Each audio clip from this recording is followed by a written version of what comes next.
welcome to this explainer. Okay, let's dive into this. Have you walked into an office recently and noticed something, well, missing? The familiar hum is there, the coffee machine is doing its thing, but something fundamental to the corporate experience has just quietly vanished into thin air. I'm talking about the end of the assigned desk. For decades, it was literally a given. You get hired, you get a desk. Simple, right?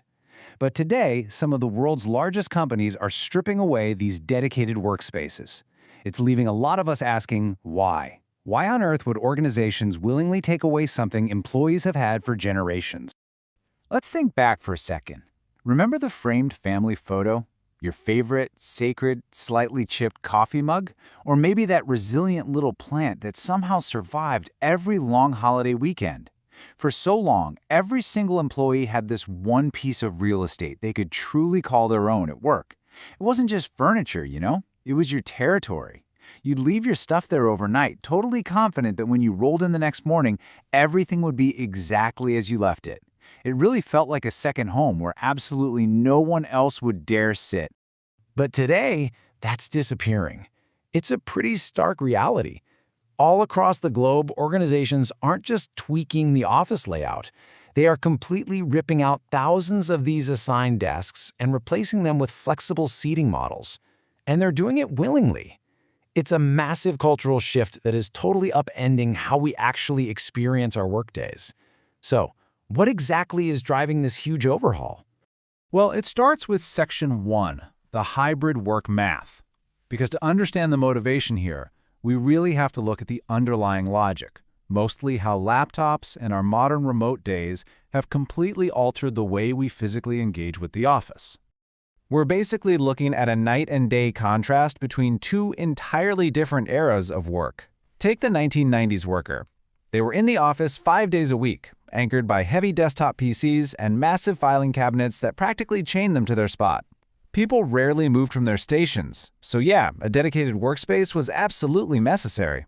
But consider the hybrid worker of today. Completely untethered by lightweight laptops, this modern worker is remote a few days a week, they're traveling, visiting clients, or just constantly bouncing between conference rooms. Technology removed that physical anchor, which made permanent desks way less essential. And this leads us to an incredibly expensive reality for companies. Just imagine a typical organization with 1,000 employees and 1,000 assigned desks. With modern hybrid and return-to-office policies, the average daily attendance often hovers around just 55%. That means on any given Tuesday or Thursday, only about 550 of those desks are actually occupied by staff. So, the crucial point is 450. That is the massive number of desks sitting completely empty in our hypothetical 1,000-person office. That is nearly half the floor plan. And yet, the company is still paying the lease on that unused space. They're paying to cool it, clean it, light it, maintain the whole shebang. Real estate is usually a company's largest operating cost right after payroll. So when organizations realized they were pouring money into dedicated spaces that were virtually vacant, well, the math simply stopped working. Before we move ahead, facility management is evolving fast. Subscribe to stay future-ready and smash that like button if this video gave you a new perspective. But of course, a workplace isn't just a spreadsheet of real estate costs. It's made of people. Which brings us to Section 2, how staff actually feel. Because while the financial math makes total sense to an executive looking at a budget, the transition to flexible seating has a profound, highly personal impact on the employees who are losing that familiar territory. Where's my team? Where do I sit today? If you've ever walked into a newly renovated, deskless office on a busy morning, you've probably felt this exact anxiety. It is incredibly jarring. Employees aren't just losing a piece of wood and metal, they're losing familiarity. They're losing a sense of belonging. They're losing that immediate comforting visual of knowing exactly where they fit into the physical organization. Navigating an unpredictable seating arrangement day in and day out can be super frustrating.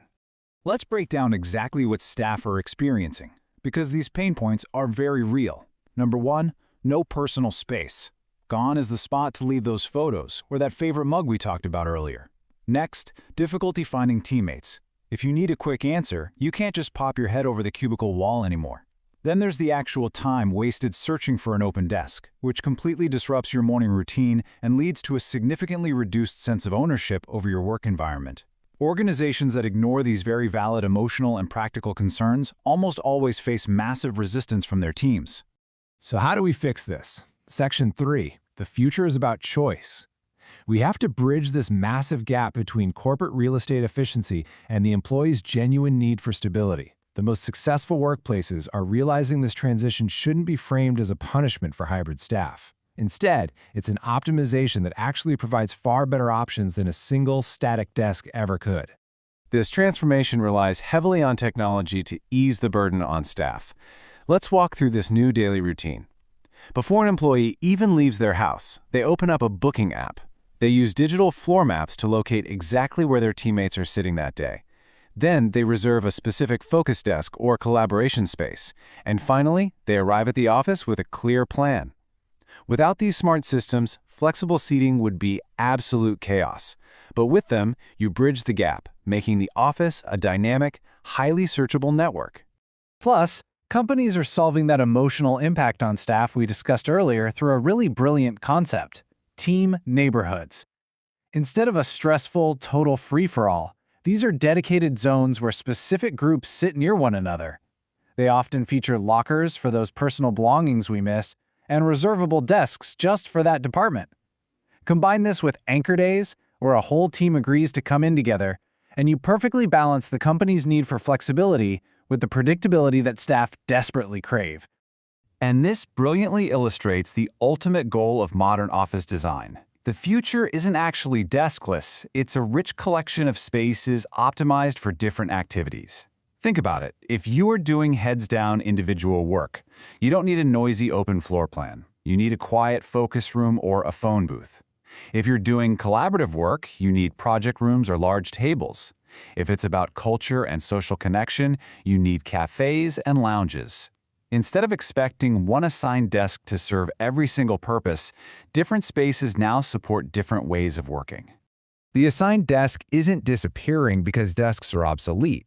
It's disappearing because organizations are no longer optimizing for maximum capacity. They're optimizing for maximum value. The office has evolved from a mandatory place where you simply show up and sit into a true destination designed for you to connect, collaborate, and create value alongside your peers. Which brings us to a final thought to ponder as we wrap up this explainer. What kind of space do you need to do your best work? As we navigate this massive shift in how we experience our careers, maybe losing that one assigned desk is exactly what we need to finally find the right environment for everything we do.